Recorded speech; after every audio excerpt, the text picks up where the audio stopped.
Before we get to episode 125, I'd like to take a couple of seconds to ask for your support of the Keystone chapter of the National Federation of the Blind of Pennsylvania. Go to ican'tseeyou.com/coffee and make a purchase at the White Cane Coffee Company. That purchase will earn the Keystone chapter a 10% commission. I really appreciate your support. Thank you so much. From Studio B in Swarthmore, this is the I Can't See You podcast with David. It's like blind people for dummies. Hello there, and welcome to episode 125 of the I Can't See You podcast. My name is David, at David Benj on all the socials. I really appreciate you joining me for today's episode, and it's a solo episode today, no interview, no guests. And let me know if you like when I have a guest on, and I will try to have more if you do, and I'm just not quite sure. Usually I get higher downloads when I do have someone else on, because obviously when someone is on, they tell their friends and say stuff on social media. Hey, I was just on this podcast, and take a listen, and so forth and so on.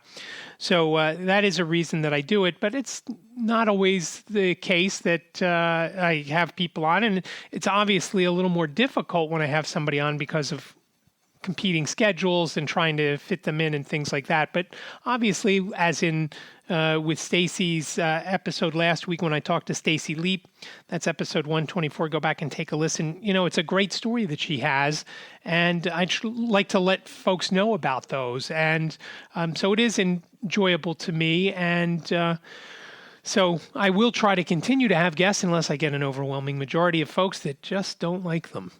Not the people that I have on, just guests in general. Because believe me, Stacy's a very nice person. Today's episode, I want to talk about change. And I know I've talked about it in the past and how difficult sometimes it is for me. And I've got a couple other things to talk about, but I want to talk about change first. When Dan and I launched Digital Graphics Design back in June of 2004, we talked about another service we could provide that would kind of go hand in hand with doing, web design and graphic design and, doing business cards and things like that. And when we talked about it, the thing that we thought we would do that would make most sense, and Dan was right, it was web hosting. So we added web hosting because obviously when you have a new customer that needs a new website, what do they also need? They need a place to put that website. So web hosting was the perfect tie-in. And so we started with a reseller account at HostGator. HostGator at the time was an independent company based in Houston, and I think they're still based there. I'm not 100% sure, but they've been purchased, I believe, more than once. And the company now that owns HostGator owns a bunch of the other big name web hosting companies. So they're kind of all the same. Well, when we signed up for HostGator, one of the ways, obviously when, 2004, people used mobile phones, but not so much like a smartphone. There weren't as many smartphones out there then. And I don't quite remember when the iPhone came out, but when you were traveling, you still had to have a laptop on you, and there had to be an easy way to check for email via the web. And so HostGator had this great, easy to remember web page that you could go to check your email via webmail. And it was called, obviously enough, webmail.hostgator.com.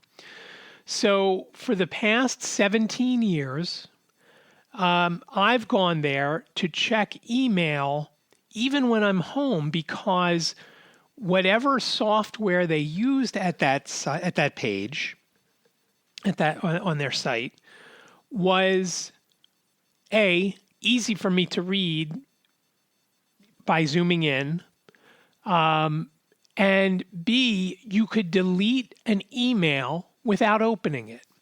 Now, I don't know if it's still the case, and maybe I'm clinging to technology from the 90s, but when you open an email, if it's spam, usually you see an onslaught of additional spam from that sender, because it's, when you send email and it gets open, you get all those statistics when you use,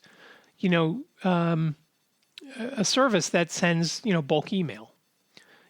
We saw it with both digital graphics when we were doing work for some of our clients. And I saw it with salon supplies and interiors when I used Constant Contact. You can see a lot of things. You can see, how many people opened it percentage-wise and individual number-wise, and then what links in the email specifically were clicked. And it was great to see that. So I don't know if that's still the case when you open an email, if that leaves you more susceptible to getting additional spam, if it's spam, getting more spam from that sender or not.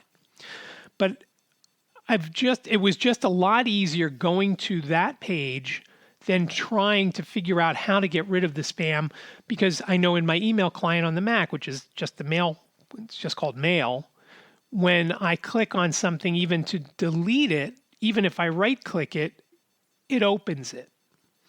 And so I've just, it's one of my daily rituals. And I have so many emails that are hosted by us, by Digital Graphics, that I will sometimes in the morning before I, go through the mail, and this is before Ziggy because I don't go on the computer now until until usually either now to do my podcast or usually not until Liz is home. So Ziggy doesn't have to stay in the cage, and he has not really come down to Studio B too often because it's just, there's just stuff everywhere and he eats everything. Again, the only thing he doesn't like are snow peas, but everything else is he loves. So, I would check it in the morning before I'd even open my email program. So then I would get rid of the spam. So there was just less for me to look at and go through, because as my vision has gotten worse over the years, it's just become more difficult, to see this stuff. And unlike the email message itself, in any email client that I've used, you can't change the size of the font in the preview pane, meaning where you see the sender's name and you see the subject line and how big the file is and the date it was received and so forth and so on. That you can't change. So that's why going to webmail.hostgator.com was great.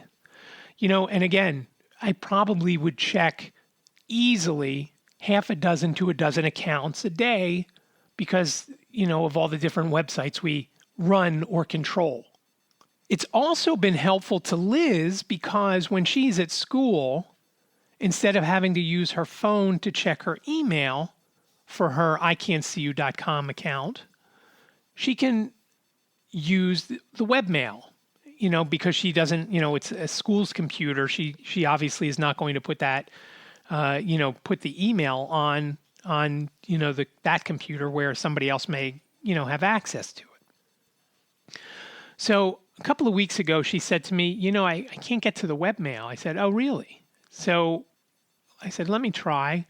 And I got to this page that said, you have to do this and that and the other to get webmail. And, so now instead of going to webmail.hostgator.com, you go to any one of the sites that you manage or control or own or whatever. And like I said, there's a bunch of them that we have that we host through our reseller account, as well as some clients that are hosted with us. And so, for example, you would go to ican'tseeyou.com/webmail and then punch in your email address and your password, and you could get in and check your email. And that would work even if you were using, David at foryoursalon.com. You just have to get to the system to get to the webmail. And then once you type in your email address and the proper password, you're in. The problem comes once you're in. You have two choices for email. One is called Horde and one is called Roundcube. And they may be great software programs or applications, whatever you want to call them. But neither of them, for me, work. And it is so frustrating that I've been, for the last 10 days or so, I've been trying to find a solution to the point where, it was one of the things that kept me with HostGator. I haven't been happy with a couple of other things, and I've been talked back from the brink a couple of times of switching, and the last time I had an issue, maybe a week before all the email stuff happened, I had an issue and I was able to get assistance, but the way the guy gave me assistance, he was professional, but he was almost condescending. Like I was new at doing this and I didn't know what I was doing, which I didn't. But just the way he spoke to me, I just didn't appreciate it. And I thought, you know what, it's such a hassle to move. There's probably about 20 or 25 domains that I would have to move, websites that I'd have to move. And when you move a website, it's just, it's like when you move a house. When we moved from our house in Media to the condo, things ended up getting lost. We had people help us clean out our house, and things that were supposed to go into a move pile ended up in a trash pile. And we didn't realize it until, after we had moved. We're like, hey, where's the convection oven? And, we don't know. So the same thing goes. When you move a website, things are going to be a little bit different, whether this box isn't checked or is checked. And I think I've mentioned it in the past, signing up for Google Analytics when I start a new website. There's this one box that you have to check so you can use the old analytics, which is the number begins with a UA and then a hyphen and then a number. The new way they do it, it's a little bit different, but some hosts don't have a way to easily use that analytics number yet. And you'd have to program it in, which I'm not that tech savvy to do. The other way, when you have a UA number, usually you can just either use a plugin or there's another way of just adding this very easily. You copy the UA number, you plop it into a text field, and you're good to go. And you've got analytics. So, for that reason, I've been hesitant to switch. They've also been increasing their rates. When we first started out, I think we were paying about, okay, now I'm starting to sound like my dad because, like I said, it's been 17 years. So when we first started, I think the first few months or first year, it was less than $20 a month. And, and again, that was for a smaller package because we obviously were just starting out. We only hosted a few sites on it. To its height, we probably hosted, 50 to 75 sites. Some of them mine and obviously the digital graphics site, and some of them affiliate sites, and then some of them from clients. Well, as things grew, we had to increase our package to the point where we're paying about $49 a month now for hosting. We have fewer clients and fewer websites, but we still can't. We just have a little bit too much to go back to that initial package that we had, and I think it was called the aluminum plan, and we're now at the copper plan. So I've been hesitant to switch because I just know it's a headache. I just know I'm asking for trouble. I'm most worried about ican'tseeyou.com and about the client websites. The other websites that I host, affiliate sites, I could back up and probably, get them back up and running in a few days. But obviously, if they're making some money, I don't want them down for any stretch of time. But at this point, I don't have any that are making huge amounts of money. So when I start a new site now I look for hosting elsewhere.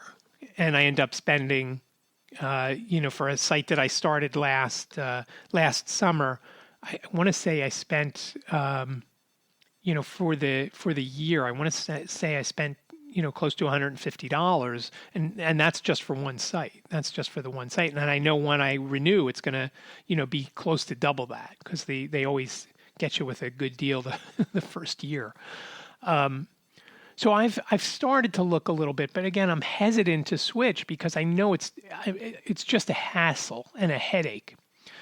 So with the email situation, and I just don't think I could get it across. I've messaged them a few times and we've gone back and forth, and none of them know which software was used for the old webmail. Nobody can, again, because it's so old. And I've been told in the past when I was having an issue, oh no, you don't do that. That's, I said, listen, I said, at the time, I think it was a couple of years ago, I said, I've been a host for 15 years. I've been with you, and, this is where we were told to go. I mean, new people didn't even know it was there. And that was the problem when the people that I've talked to via Twitter or chat or whatever, they don't know. And when you call on the phone, they also don't know, even though they've been there a little bit longer. So for me to get, because of my eyesight, to figure out how to make it work, how to use the software in a way, for example, both Horde and Roundcube are set up very similarly where, again, it's got a couple of graphics. One is a star that I guess it's kind of like flagging it or making it a favorite. I don't even know. But the boxes that you check to delete them are very dim. So even when I zoom all the way in, I can't see it. So to try and do that, and then I was trying, I don't remember which one, I was trying to highlight a few of them at a time, and it just wasn't working. And again, with the old way, there was just a checkbox. I could just go down the list and say, nope, I don't want to open that. I don't want to read that. I'm just going to delete it. And then once I clicked the boxes of all the ones I wanted to delete, I hit the delete button, boom, they're in the trash. And then just emptied the trash and I'm good to go. So when I was trying the other day, the final straw with both of them the other day was whichever one I was using, I highlighted a bunch and I deleted, I don't know, half a dozen to a dozen. But yet they were still there in my inbox. I didn't know how to move them from the inbox to the trash or get rid of them completely. There's, with the old way, there was a way that I could search and, pull them up. I've mentioned before that I would love to move overseas in the future, and I get a newsletter called International Living. Well, they send so many emails out that every quarter or so I delete the whole lot of them, except for the one that welcomed me in and showed, said, here's your password. It, didn't give me the password. You've, successfully entered your password or whatever. I keep that and a couple of the initial emails, but I get rid of all the other emails that they send. Sometimes I do it monthly, sometimes quarterly. But it's a lot. They send, 2 or 3 a day. And mostly trying to sell something, which is also infuriating, but that's a story for another day. I like the articles. I like reading about these overseas places. I'm not looking to move to some of the places they talk about, but I just like it. I've mentioned before, I love House Hunters International, and I'll get to that in a second with my second little story of the day. It's now become such an issue with the email that I don't rush to get to my emails. I try and go through them on a daily basis. But, like I said, I think I have in my email client, I think it downloads 14 different email accounts. Some of them I've set up because of affiliate stuff.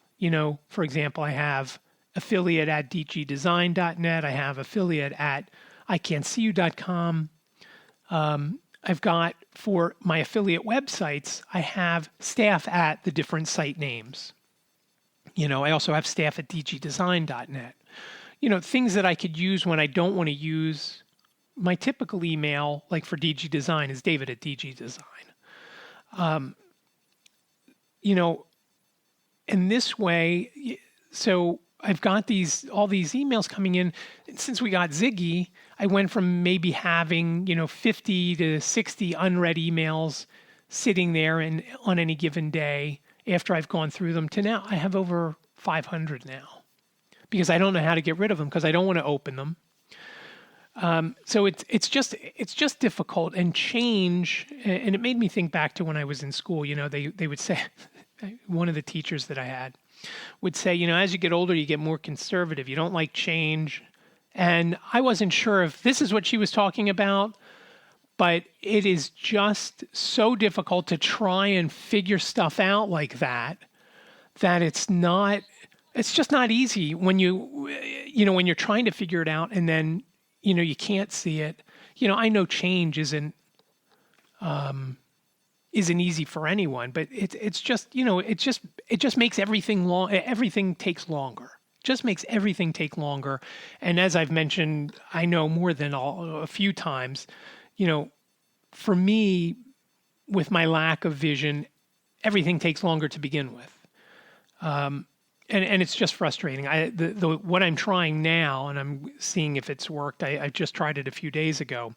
I downloaded another email client called Thunderbird, which I used to use in the past, and I actually liked. And I don't know why it's taken me this long to put it on my computer here. For all the email accounts that I don't use in my main email client. And by the way, I don't have David@dgdesign.net in my main email client because I wanted to keep them separate so that I wouldn't lose if, again, with digital graphics, if I got an email from a client or a potential client, I didn't want to lose it within all the other email addresses and emails that were coming in. So I downloaded Thunderbird. It's by Mozilla. People make Firefox. And there are some things that I really like about it. And one of the things is it looks like I can delete files without actually opening them. I'm not 100% sure. I set them up to, not mark them as read for 20 seconds. So I don't know if that's enough time to go through and delete them and make it look like they haven't been opened. I don't know. So we'll see. And it's just like I've mentioned previously with other things, mostly computer related. When somebody has an update, whether it's WordPress or one of the themes that I'm using to do a website, sometimes they move a button that might have been on the left-hand side of the main screen to the right-hand side of the main screen. They may have put that on another page because it takes me forever to find it. I'm still looking for one that I want to make sure is checked every time I start a new site, and I still haven't found it. So it's just difficult with, same thing like I mentioned earlier today with Google Analytics. It's just difficult. It just makes things difficult and just makes everything take longer at a time when I don't have a lot of time on the computer. When I was going to bed last night, I was thinking, I was only on the computer for probably 2.5 hours today. I was with the dog most of the day during the day, and then at night, I hang out with Liz and Jane and Jacob if he's not working or decides to join us while we watch some TV. And then usually once Liz goes to sleep, Jane and I will watch something on TV together. If Liz goes to sleep early enough, which she usually does, it usually gives me time to go on the computer for maybe half an hour to an hour before Jane and I watch something, because Jane is still busy working. Sometimes she'll work while we're watching something on TV. And congratulations to Jane, by the way. I don't think I mentioned it last week. She got a promotion last week and a very nice bump in salary. So congratulations to her, and she's looking forward to getting back into New York City and back into an apartment that she's paid for. Well, 2 different apartments that she's paid for since she came back down here and has been working from home in March of 2020. So it'll be nice to actually live in the place that she's paid for.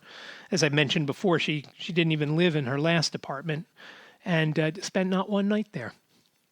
So she's looking, the apartment she has now is downtown in the financial district, very close to her office. And So yeah, I think she's getting excited to get back there, and we get our second Moderna jabs tomorrow. So I'm hoping things go well. But just to close out the change thing, it's just because of the limited time that I have, I don't want to spend a lot of time just going through emails. I want to try and get some work done on affiliate sites. I want to do some other website work that I can't do on the main level because I don't have a computer there that I can see. And that's, as I mentioned a few weeks ago, someone told me, hey, you should really use VoiceOver. And I'm more receptive to that now. But I still, because I'm with the dog and I'm, constantly running around with him and playing with him and keeping him happy and keeping him out of things. And, I still don't know that I'd have a lot of time. Usually, when I do have a few seconds of downtime with him, I usually go on my phone, check emails, read the ones that I don't care too much about or that may be urgent to respond to, and then, do the rest when I have more time. And also I have a couple of minutes to go to news sites on the web or whatever. But, I've never edited a website on my phone, and I don't know that I'd want to do that because I just don't think it would end well. So as I mentioned, before I closed off the change bit, there are things that I have to do that, I know is going to take me a certain amount of time. And because it's hard for me to start and stop, if, for example, Liz comes home, and that's what it boils down to. I either have to, when she comes home, I have to, if I want some human interaction with her before she falls asleep or whatever, it's got to be then, because after that, she's making dinner. And by the way, dinner, I should probably record when she makes dinner because I am also on dinner duty. Not that I really help her much. I am on, guarding the food on the counter while she steps to the, turns around and maybe puts something in a pot or a pan. I'm watching the dog. And, we've tried a few things. They haven't worked out well. So we're hoping that changes shortly, and I'll get to that in a minute. So I really have the only time that I'm on the computer, like I said, maybe before Jane and I watch something, and it boils down to maybe Jane and I shouldn't be watching anything, and I should just be down here doing some work. And then, after Jane and I finish watching something, which usually, my pattern is we finish watching something, I may watch the local news, and then I will come back downstairs for a couple of hours, then go upstairs and do the dishes, and then go to bed. If I do the dishes early enough, I'll come back down to the computer, but usually I don't do them early enough, and, there's not enough time. And, it's hard for me, again, to start something, and then when I get back at the computer, figure out what I'm at. So usually when I do a task, I start it and I finish it. I'm not talking about a whole website. I'm not saying I'd sit down and do an entire website, but whatever I do, whatever component I make of that site, I want to start it and finish it before I step away from the computer, because then, it takes me, maybe 10 minutes to figure out exactly where I've stopped. And I'm not sure that's a vision thing, or a combination of vision and age. So I don't know. So I mentioned Ziggy, and just a brief note about him, and I was thinking about it today. If he were, at this stage, if he were a human, I'd be worried about him stealing a car in another 6 months, because a dog ages obviously a lot quicker than humans do. But he's to the point where sometimes he is so bad with some of the things he does. I told you about the knife last week, and today I came downstairs. I had to run up to the bathroom, and I came back downstairs, and I knew he had something in his mouth because he was running away from me. I couldn't see what it was, but I knew it was something that he shouldn't have. So instead of chasing him around, which he loves, and it is fun when he has something that is okay that we don't worry about, earlier in the day, Liz's sister had come over to drop some books off for her class. And, we came out in the backyard so, we could meet outside, and, Ziggy wouldn't try to get out. And, he found an empty water bottle on the ground, and he was running around with that. And I didn't, Liz's sister said, "Oh, he's got a water bottle. You just got to be careful about the cap." He knew he shouldn't have it. I knew he shouldn't have, but it was a closed water bottle. And, so I chased him, which he loves. He just loves that. So, I was thinking about it, like I said, at this, in another 6 months, he'll be of the age where if you're a bad kid, you're thinking about stealing a car or whatever. So, but he's starting training on Sunday. So we're very excited about that. So we're hoping that we can stop the counter surfing. Last week, at one point, he started at one end of the counter, and it's about, the island is about 8 feet, 7 or 8 feet, I guess closer to 8. He started at one end of the counter, up on it, and he walked on 2 legs all the way down to the other end. And that was the first time we saw him do that. Sometimes he'll do like a good 4-foot section where he kind of just jumps up and then kind of slides and doesn't really move his hind legs. This one, he actually had to move his hind legs and kind of just ran along, holding on like a little baby when they learn to walk. They hold on with one hand or 2 hands, and then they keep walking. He did that. It was hysterical, and I'm sorry I didn't have video of that. The other thing that's happening this weekend besides the training, some of his siblings are getting together on Sunday.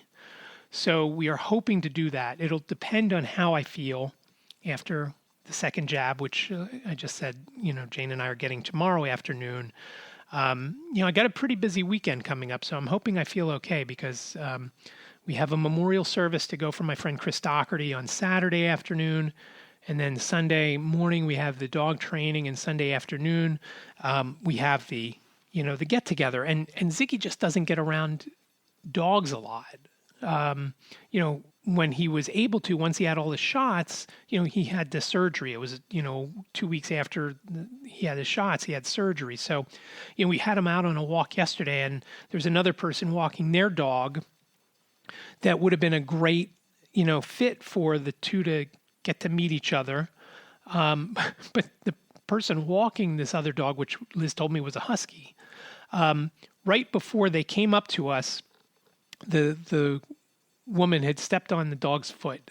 So the dog was a little out of sorts, and they kind of sniffed each other passing by, Ziggy and this other dog, and we kept going, and we were a little disappointed because that would have been a nice little meetup.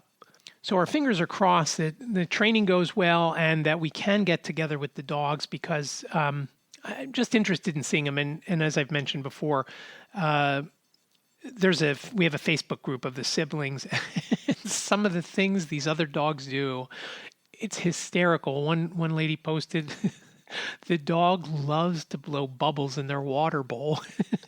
And it is just hysterical. Ziggy doesn't do that. He grabs knives. Maybe funny as long as nobody gets hurt, but not as funny as watching the dog blow bubbles in their water bowl. And it's just kind of funny how different they are in some things, and then some things they do, they all do the same. One of their traits is laying on their backs when they sleep. And the breeder, who is also on that site, has one of the puppies from the litter, as well as obviously the mother from the litter. It posted, the mother likes to sleep like that too. So it's just kind of funny. So hopefully we'll have that because that'll obviously make for some good stories next week, on next week's podcast. Next week's podcast, he said. Lastly, something kind of exciting that I'm really looking forward to. I'm not sure that I've even mentioned it over the past couple of months. I've been thinking about doing another podcast along with this one. And, I've gotten to the point where this one, I know who my audience is with this one. And, it's grown to a degree, but, it's not breaking any doors down. And it's, I know it's a limited, I don't know if you want to call it a limited audience. Maybe folks don't want to listen because they don't care about how blind people do things. But I've thought about doing another one, and I'll get to the one that I'm really considering. But in the meantime, with my friend Lisa, we are going to launch, and I guess you can't call it a podcast from the beginning, because until it's actually an MP3 that gets sent out via an RSS feed, it's just an audio file. And it's going to be something that initially resides on the NFB of Pennsylvania's website. And it's going to be an NFB-centric, actually, it's going to be an NFB of Pennsylvania-centric podcast. So most of you most likely won't be too interested, because we're going to talk about things that are happening in the different chapters and that are different folks in the organization and things that they've done. Initially, Lisa and I will host it, and obviously we'll have interviews. And I've been on Lisa to start a podcast for quite a while now, and hopefully she'll get going. Besides this one, we had our Keystone Chapter meeting last week, and we had a guest. And this guest, she was probably the best guest that we've ever had at a meeting. And I'm not putting any of the other guests down, because, we've had great ones. My friend Max Ivy was one of them, and we've had some other good ones. But this girl that we had on she was just outstanding. She's the director of communications at the Overbrook School for the Blind. And she had a lot of great ideas. She spoke very intelligently about fundraising, and it was so useful. She explained it like John Madden used to explain football to folks, and why everybody understood what was going on. And I guess that equivalent would be Tony Romo, if you follow football. He explains it so you understand what's going on. So the way she explained it and the tips that she gave, and I'm going to try and have her on an upcoming episode of this podcast, because besides all that, besides being the director of communications at the school, she has also been a Paralympian and competed for the U.S. in many events as a distance runner. And it was just outstanding. But Lisa started talking to her and asking her questions. And I texted her, at one point it was just basically the exchange was just between this girl and Lisa. And I texted Lisa while the girl was answering. I said, this is a perfect example of why you should have your own podcast. And it was just outstanding, and just, I thought about her talking to this person, and then me talking to, whether it was Stacy last week, she's just a much better interviewer than I am. And that was the bottom line. So we're going to be launching that next month in June. We are doing we're asking for naming suggestions, and I came up with one that, after hearing the one that I like better, I don't like it at all anymore. I came up with the White Cane Connection. The tagline will be something like putting a spotlight on blind Pennsylvanians, or something like that. We'll work on that, and we may have to, kick that around a little bit as well. But we got one suggestion, and I love it, and it's called Insight. INSIGHT, which, has that play on words with, it's a blind, it's a blind podcast. It's got the word sight in it.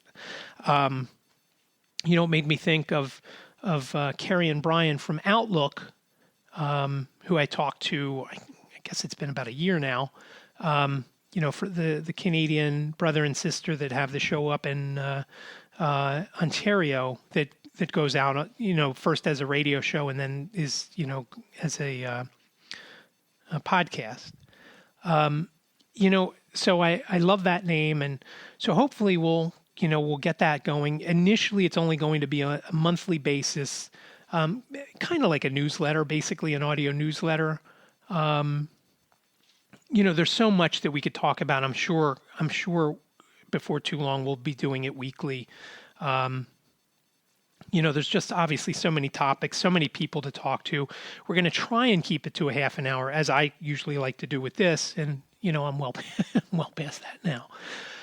So that's something that we're working on, and I'm excited for that because it'll be nice to have a co-host and someone else to handle some of the things that now I do all on my own for this show. Obviously I do the outreach to talk to folks to try and get them to come on. I do the editing, which I try to do as little as possible. But there was an issue, and I don't think I mentioned it in last week's show. There was an issue. I had a coughing fit when I was talking to Stacy, and I had to cut out a big chunk, and I ended up doing it. Let me know if you caught where I cut that out because I thought I did a great job. Not to pat myself on the back too much.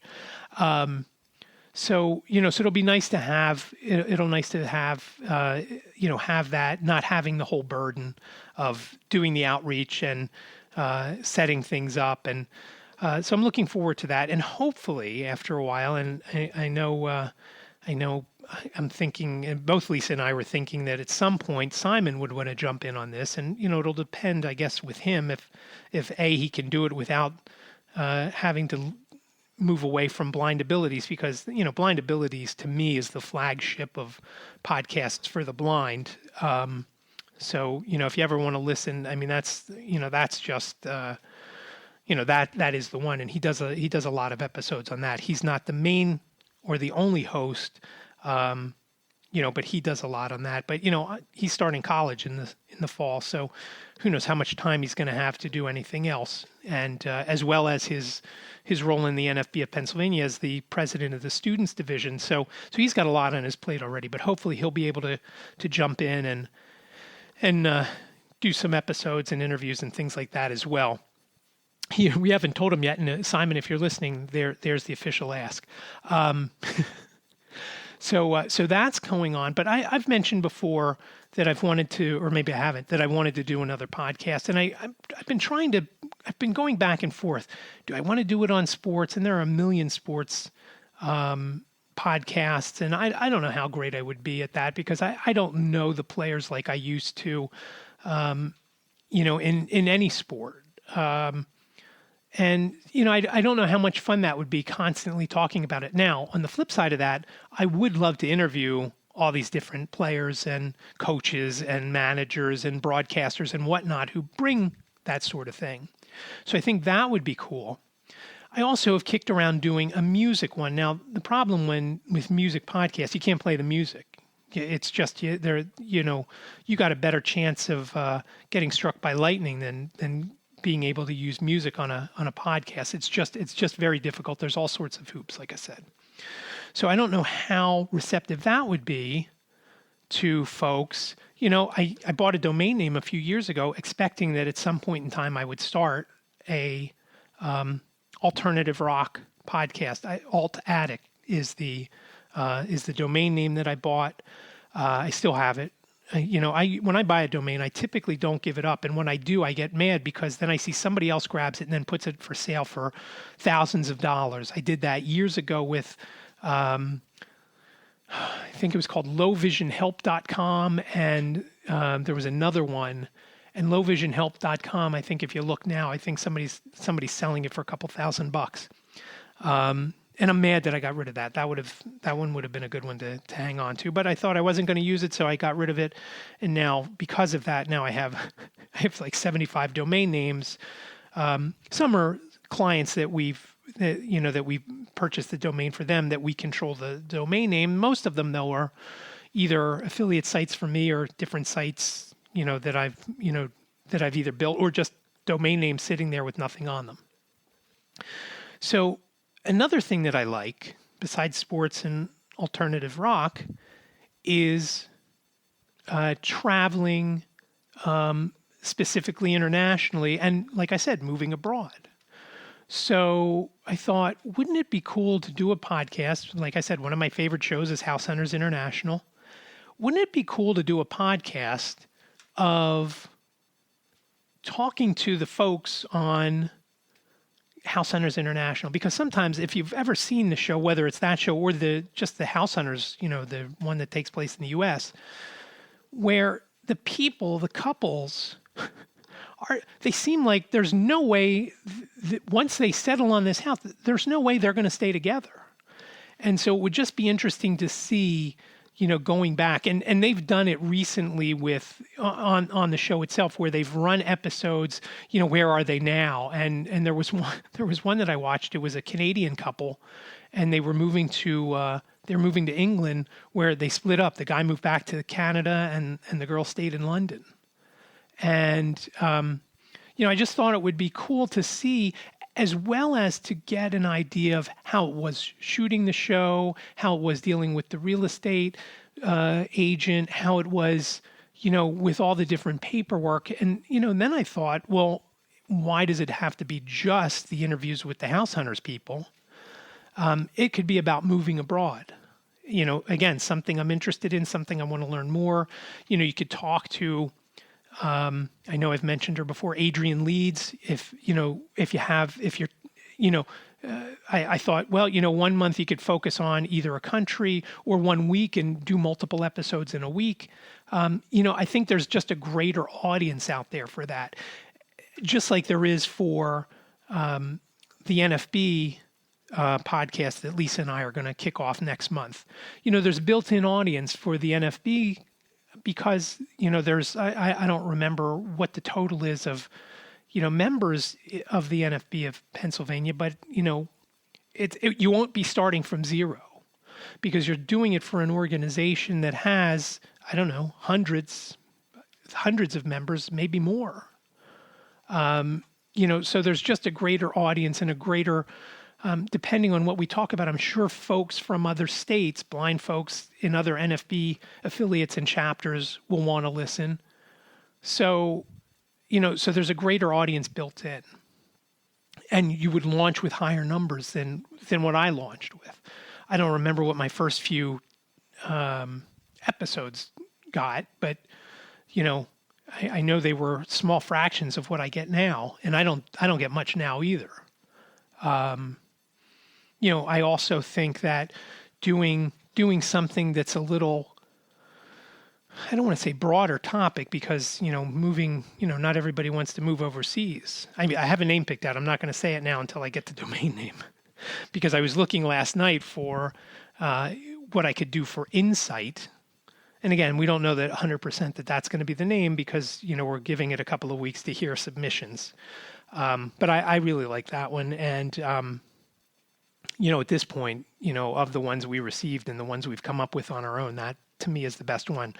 And I kind of think Lisa's on board. And the only other one that gets a vote is Lynn, who is the president of the National Federation of the Blind of Pennsylvania. So, so we'll see. But, it would just offer a greater opportunity for me to have something that I want to talk about and talk to people that that I'd like to talk about, as well as having an opportunity to monetize that once I grow it enough to where it's something that not only pays for itself, which this podcast, by the way, does not, if you were wondering. And maybe I should sell ads on it instead of doing, the NFB plug at the beginning for the White Cane Coffee Company. Again, that's not why I started the I Can't See You podcast. I started it because I want to show sighted folks what blind folks can do, and, some of the things that we have to go through. And one of them is to help, the White Cane Coffee, plug that I give, not only helps the Keystone chapter, with that 10% commission, but also helps a small business that, everybody knows what happens to small business, or what's happened to small business over the last year and change. I want to make sure they survive, because it's so important that that person who started White Cane Coffee Company is a blind woman who, started in business around the same age that I started. I was a little bit younger, when I opened the West Coast Video in Brookhaven. But that was a franchise. That was the plans were pretty much laid out. I didn't have to source as many things as she has to do. And, of course, there's the internet now. So starting a business now, you can find out a lot of information, find a lot of places to source products and whatnot. But I want them to survive. I want them to do well, and that's why I do it. If I could, if somebody would pay me to do ads, or support the show in any way, yeah, I would probably do it. But I'm not going to cut off things like that plug for the White Cane Coffee Company and Keystone Chapter affiliation. Because, again, same thing with the pandemic, raising money with the Keystone Chapter has just been, it's been a challenge this year. And we're coming up with other ways. And speaking of that, real quickly before I let you go, we're doing T-shirt sales for the Keystone Chapter. And I would love to do not just a T-shirt, which at the beginning, that's all it's going to be. I would love to do like a whole, I don't want to say storefront, but basically a whole storefront full of print-on-demand products. It doesn't cost you anything to start.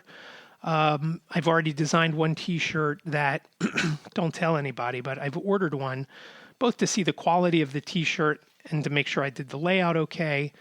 And I ordered it for someone in the organization, so I hope it fits. And I hope the quality is good because, the pricing that our cost on it isn't too crazy. So we could sell them to our members for less than $15, probably less than $14, depending on how much shipping is. But initially it may be cheaper for us to go because we're going to buy a whole bunch in one shot. It may be cheaper for us to go to, a local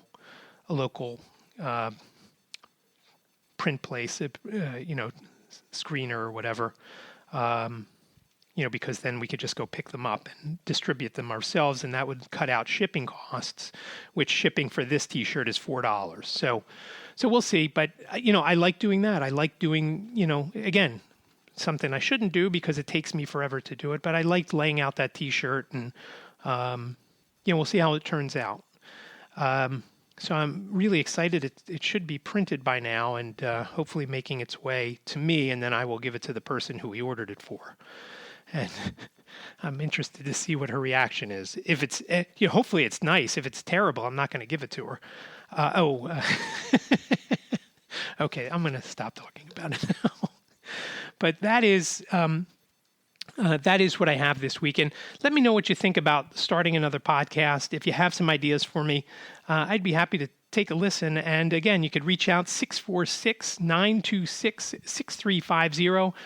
You have up to 3 minutes to leave a voicemail if you want to do it that way. And I've had some trouble with that's a Google Voice number, so I'm hoping I get to keep it because I've been getting emails saying they're going to shut it off in June. So hopefully that is not the case and I can figure out how to keep it because I do like that number. And obviously it's the one I've been using from the beginning here. You can also shoot me an email, ican'tseeyou@gmail.com. Remember, I can't see you sounds like a whole sentence, but it's only 7 characters long. ican'tseeyou podcast@gmail.com. As always, all show notes are available over on the website, ican'tseeyou.com. This is episode 125, so to go directly to the episode, ican'tseeyou.com/125. Usually, though, the most current 3 episodes are on ican'tseeyou.com, the homepage right at the top, and you can take a look there. And again, I do appreciate you listening. I hope you're staying safe, you're well. I'm looking forward to getting the second jab, so I feel a little better off going out into public. And thanks again for listening. I'll talk to you next week. Thank you for listening to the I Can't See You podcast with David. Please rate, review, and subscribe to the podcast wherever you listen. And don't forget to share the podcast with your friends.